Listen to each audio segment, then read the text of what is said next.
Amado Padre que estás en los cielos, queremos darte las gracias por este sábado y por esta valiosa oportunidad nuevamente de estar aquí en este lugar para estudiar tu palabra. Dirígenos, oh Padre, con tu Santo Espíritu, que tus ángeles nos rodeen en esta hora y que este tema que estamos estudiando podamos terminarlo, oh Padre, y podamos aprender de las últimas partes del capítulo 11 de Apocalipsis, que nos habla del desenlace final de los dos testigos. Ayúdanos, oh Padre, a tener entendimiento y sabiduría para comprender este tema. Te lo imploramos en el nombre de Jesús. Amén. Bueno, la idea es terminar el estudio de los dos testigos y para eso vamos a hacer un breve repaso. Estamos parados en Apocalipsis capítulo 11, donde se nos habla de los dos instrumentos que utilizará el Señor para predicar el Evangelio con poder antes de su regreso a la tierra. Y Apocalipsis 11 nos habla de las características de esos dos instrumentos. Los identifican como testigos porque tienen un testimonio que dar. Y esos testigos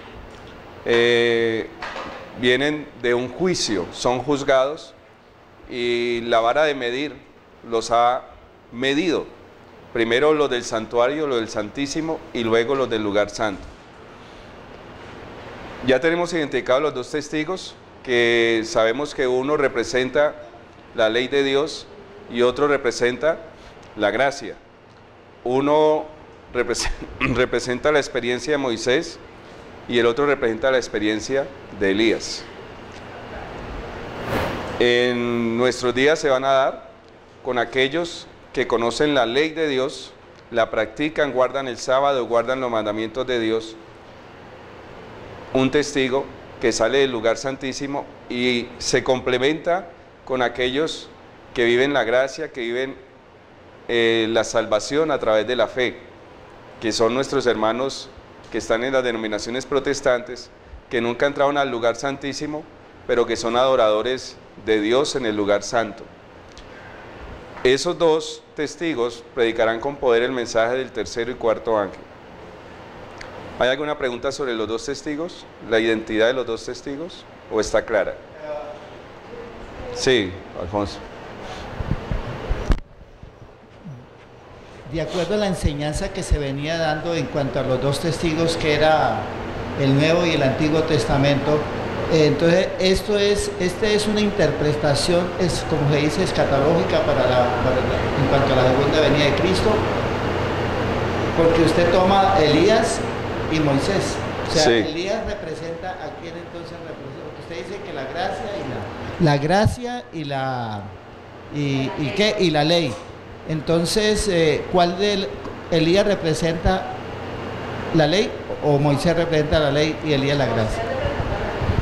Moisés representa la ley, fue el que recibió la ley en el monte Sinaí, y Elías representa a aquellos que siguen a Jesús de acuerdo a la pregunta de Elías. ¿Recuerdan a lo que Elías se para ante el pueblo y les dice? ¿Hasta cuándo claudicaréis entre dos pensamientos? Si Baal es Dios, seguidle, o si Jehová, y en pos de él. Perdón, si Jehová es Dios, seguidle, o si Baal, y en pos de él. O sea, realmente no es que Moisés represente uno y Elías represente otro.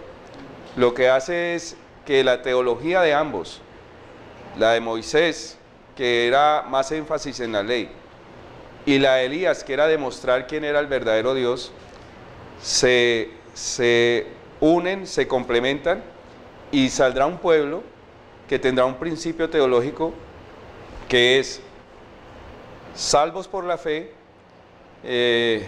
y también por la fe obedecer la ley. O sea, aquí está la paciencia de los santos, los que guardan los mandamientos de Dios y tienen la fe de Jesús, ¿cierto?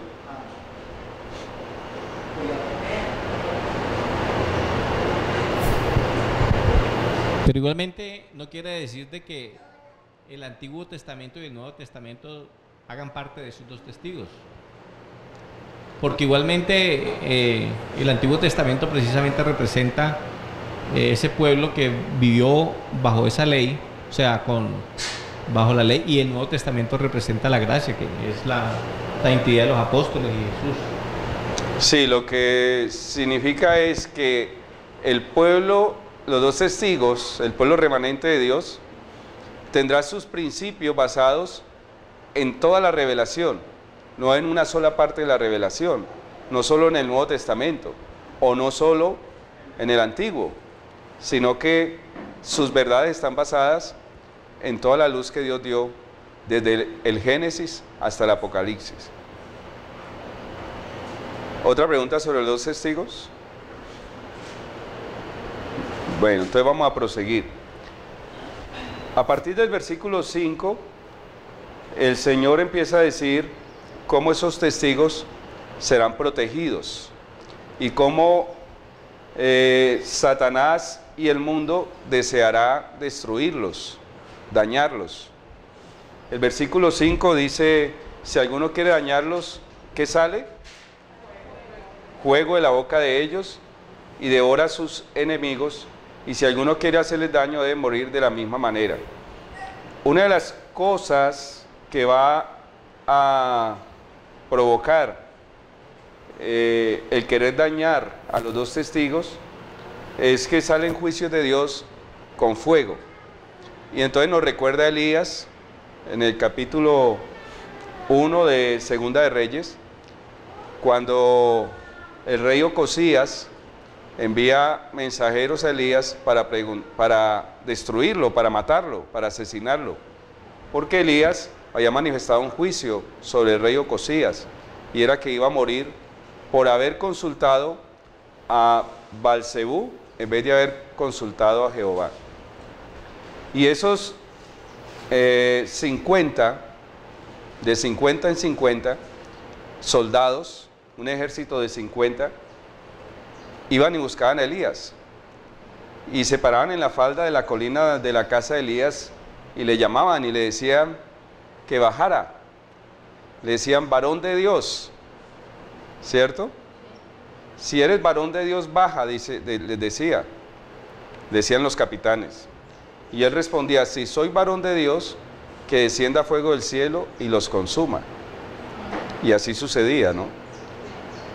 Y fueron 3 compañías de 50. Las 2 primeras fueron destruidas con fuego, y la tercera compañía, el capitán rogó a Elías que tuviera misericordia de él, que él no quería morir, que por favor bajara y no le fuera a destruir. Esos 150 nos recuerdan algo que está en la Biblia, en las trompetas. La 5ª trompeta habla de un tormento de los escorpiones, de las langostas, que van a atormentar a algunos por espacio de 5 meses. 5 meses representan 150 días, 3 fases de 50. Ahora vamos a ver la analogía del 3 y de los 50. Pero lo que es importante aquí por ahora es que nos recuerda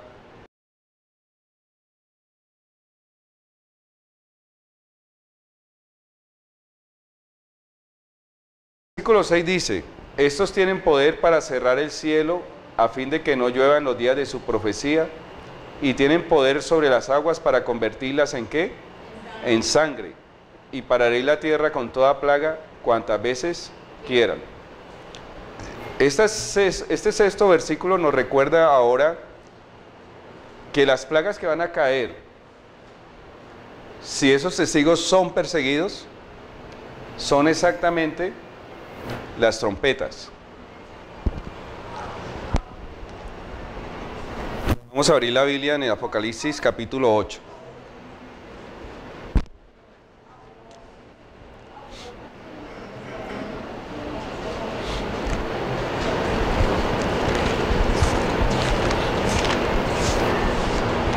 Las trompetas es un estudio que vamos a tener más adelante, pero ya ustedes más o menos se ubican en qué tiempo empezarán a caer las trompetas. Las trompetas son plagas. Y esas plagas empiezan a caer una vez que el pueblo de Dios que está en el lugar santísimo haya sido sellado.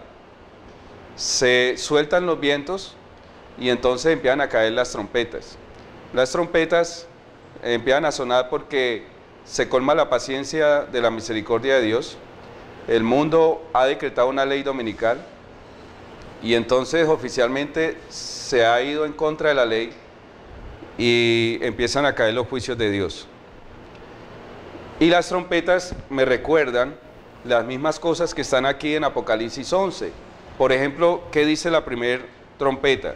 Leamos el versículo 6 y 7. ¿Quién lo quiere leer? De Apocalipsis 8. Y los 7 ángeles que tenían las 7 trompetas se dispusieron a tocarlas. El primer ángel tocó la trompeta y hubo granizo y fuego mezclados con sangre, y fueron lanzados sobre la tierra, y se quemó la tercera parte de la tierra, la tercera parte de los árboles y toda la hierba verde. Entonces tenemos que en la primera trompeta hay granizo y fuego, ¿cierto?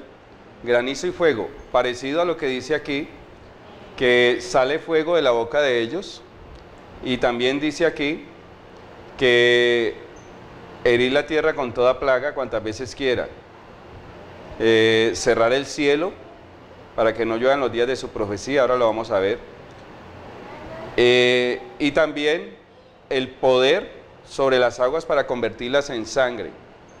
Ese fuego que cae a la tierra, ¿qué es? En las trompetas.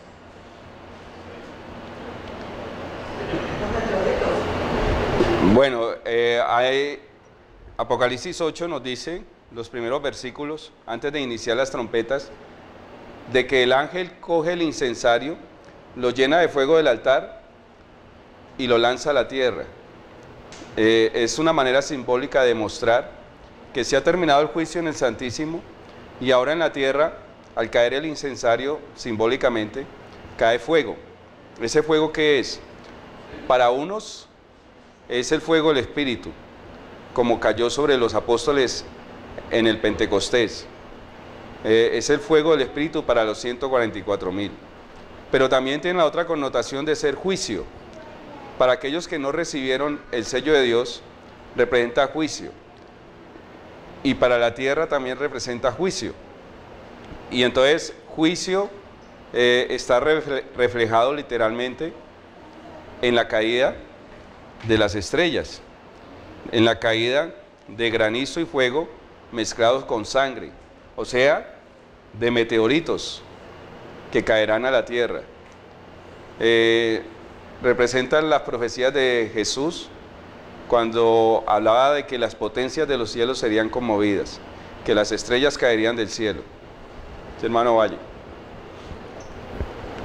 Esos 144,000 que serán los que llevarán el fuerte pregón para un tiempo muy cercano, pudiéramos decir que él es el mismo, o era la similitud del pueblo de Israel de los que estaban en Gosén, cuando estaban cayendo las plagas. Exactamente, hay un reflejo, hay un eco en las plagas de Egipto, lógicamente. Las plagas de Egipto y en las plagas finales que van a caer sobre la tierra, las copas de la ira de Dios, tienen exactamente una analogía con las trompetas y con lo que le está sucediendo a los dos testigos por ser perseguidos. O sea, es el mismo tiempo de las trompetas, es el mismo tiempo de los dos testigos. Y lo que sucedió al pueblo de Israel en Egipto es simplemente un símbolo de lo que va a suceder al pueblo de Israel antes de pasar el Jordán espiritual. Cuando nosotros lleguemos al cielo vamos a pasar por un Jordán, ¿recuerdan? ¿Cuál será el Jordán que vamos a pasar?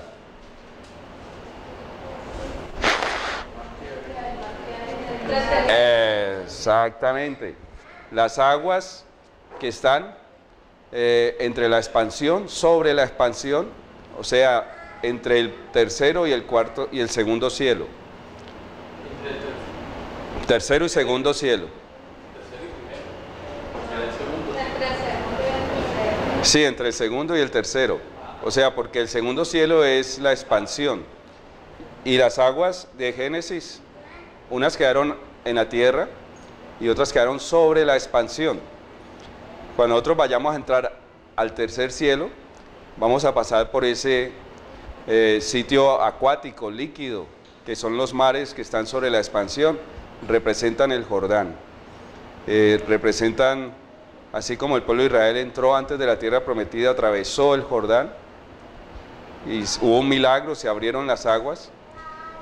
De la misma manera nosotros vamos a entrar al tercer cielo, a la Canaán celestial, a la Jerusalén celestial, pasando por un Jordán, por un cielo líquido, ¿no? O sea, unas aguas que se abrirán al paso del pueblo de Dios. ¿Me están entendiendo que la Biblia es una sola? Mire que por eso los dos testigos representan el Antiguo y el Nuevo. Lo que sucedió al pueblo de Israel se repite en nuestros días, ¿ya? Y las plagas de Egipto vuelven a repetirse. Ahora, miremos, por ejemplo, la segunda plaga. ¿Qué dice la segunda plaga? El versículo 8 de Apocalipsis 8. El 8, versículo 8. Segundo ángel tocó la trompeta, y algo así como un gran monte abierto fue lanzado al mar. Y la tercera parte del mar se convirtió en sangre. Sí. Versículo 9. Y murió la tercera parte de los seres vivientes que estaban en el mar, y la tercera parte de las naves fue destruida. ¿Qué encontramos ahí? Encontramos una plaga que tiene los siguientes elementos: sangre, mar convertido en sangre, ¿cierto? ¿Y qué encontramos acá en Apocalipsis 11? Tienen poder sobre las aguas para convertirlas en ¿qué? En sangre, ¿cierto? Y para herir toda la tierra con toda plaga. ¿Y qué encontramos en Egipto? ¿Sucedió algo parecido? El río Nilo se convirtió en sangre. ¿Y qué encontramos en las copas de la ira de Dios? Las finales. ¿Recuerdan la segunda copa de la ira de Dios? Es que el mar se convierte en sangre.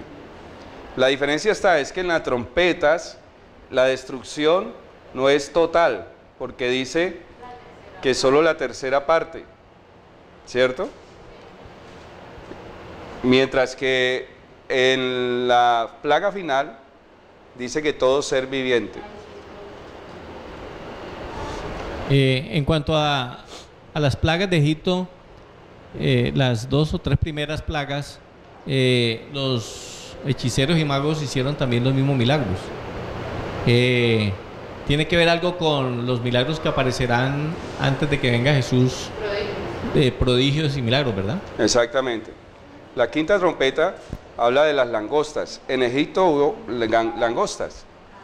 En nuestro tiempo las langostas van a ser seres espirituales, van a ser ángeles caídos que invadirán el primer cielo con señales y prodigios mentirosos para engañar al mundo, ¿no?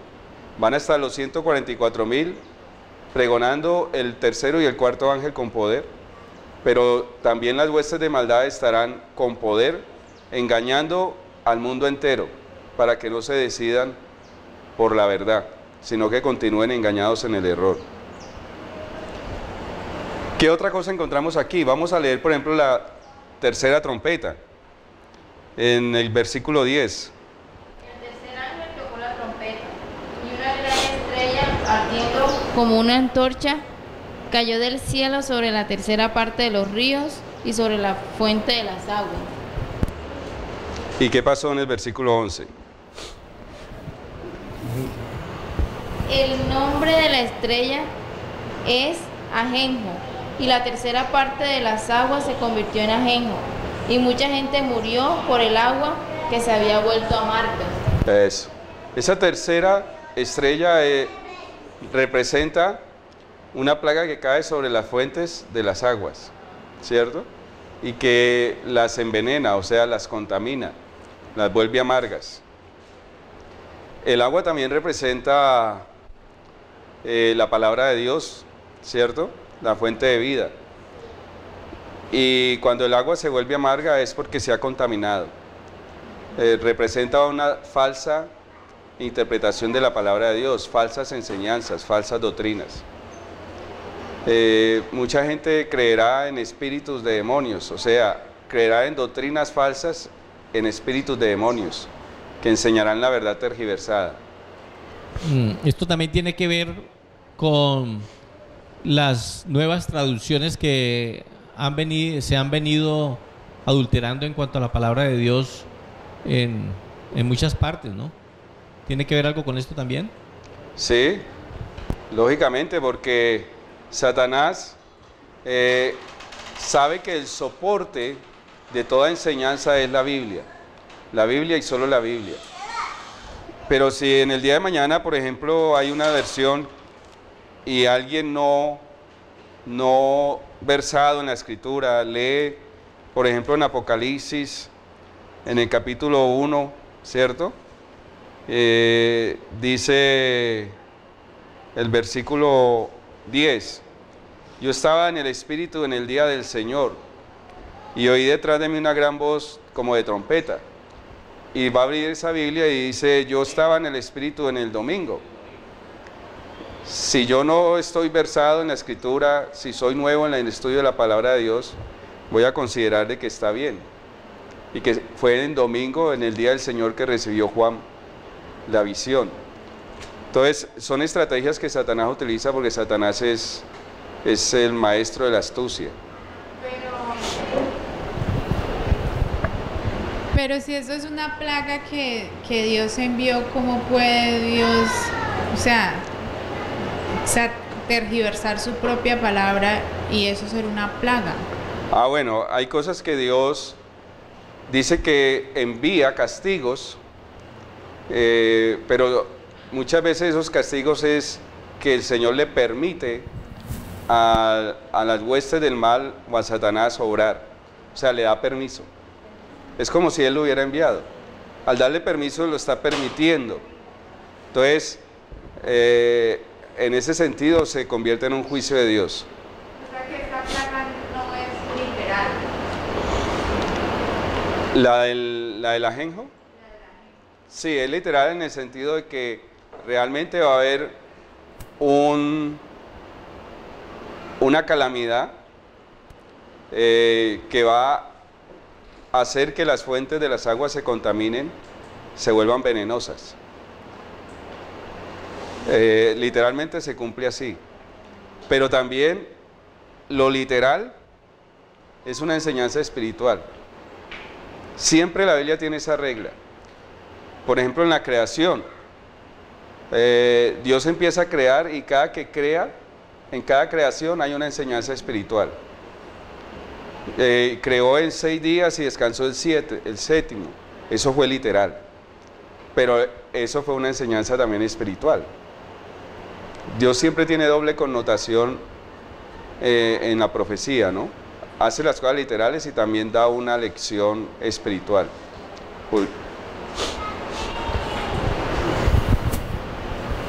Hermano, y eso podríamos enlazarlo con Ezequiel 20, desde el 23, donde hay un versículo en el 25 que dice: por eso yo también les di estatutos que no eran buenos y decretos por los cuales no podrían vivir.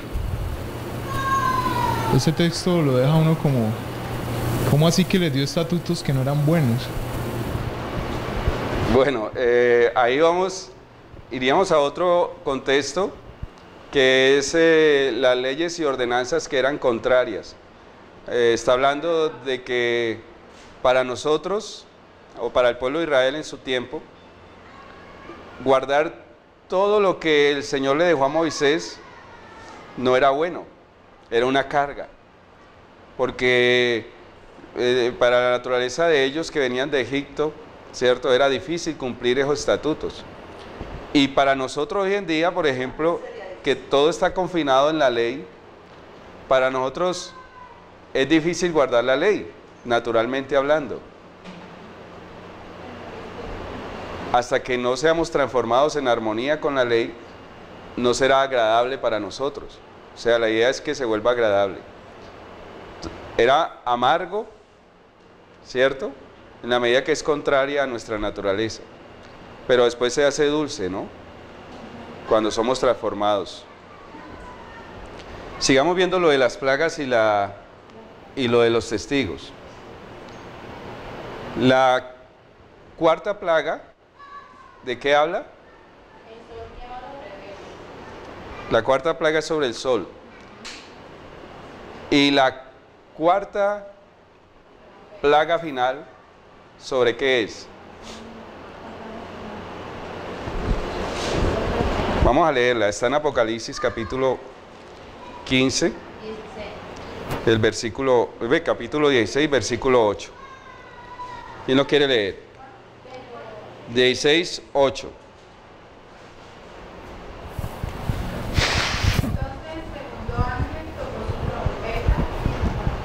Ah, ese, no, ese Sí, 16, 8. El cuarto ángel.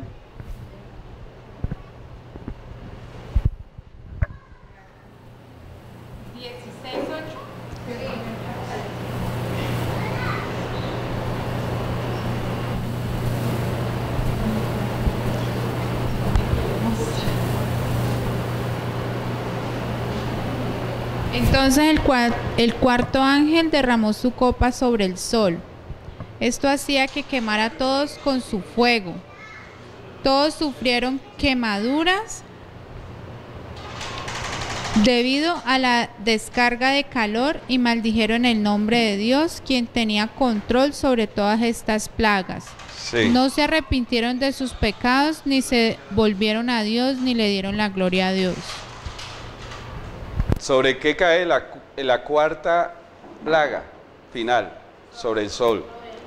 ¿Sobre qué cae la cuarta trompeta? ¿Cierto? Pero solamente fue ir a la tercera parte del sol. En las trompetas. Pero en la parte final, quemar a todos. ¿Qué tiene que ver esa plaga con los dos testigos? ¿Qué dice aquí? Estos tienen poder para cerrar el cielo a fin de que no llueva en los días de su profecía. Y tienen poder sobre las aguas para convertirlas en sangre y para herir la tierra con toda plaga. El sol es afectado en la cuarta plaga, en la cuarta trompeta y en la cuarta plaga, y es debido a la persecución que se le están haciendo a los dos testigos. Estos días, dice, para cerrar el cielo a fin de que no lluevan los días de su profecía, están relacionados con Elías. ¿Recuerdan la experiencia de Elías, no? Dice que, como en el versículo 5, dice el comentario bíblico, parece ser también una alusión a Elías, quien predijo que no llovería en Israel en estos años, sino por mi palabra. O como lo presenta Lucas el evangelista, por 3 años y 6 meses. El Señor Jesús también en Lucas 4:25 lo manifestó. Jesús dijo, vamos a leerlo, Lucas 4:25.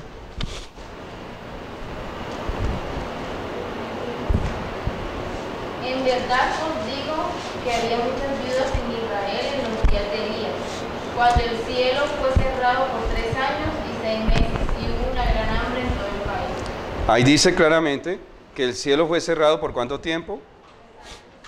3 años y 6 meses. Y Santiago también lo dice. Santiago 5:17. Leamos Santiago.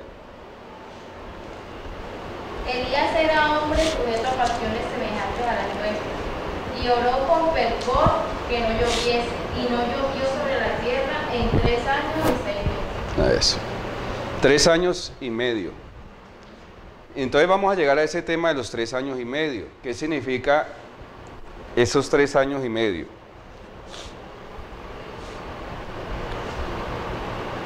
Antes de eso, vamos a hacer énfasis en la quinta trompeta y qué tiene que ver con los dos testigos.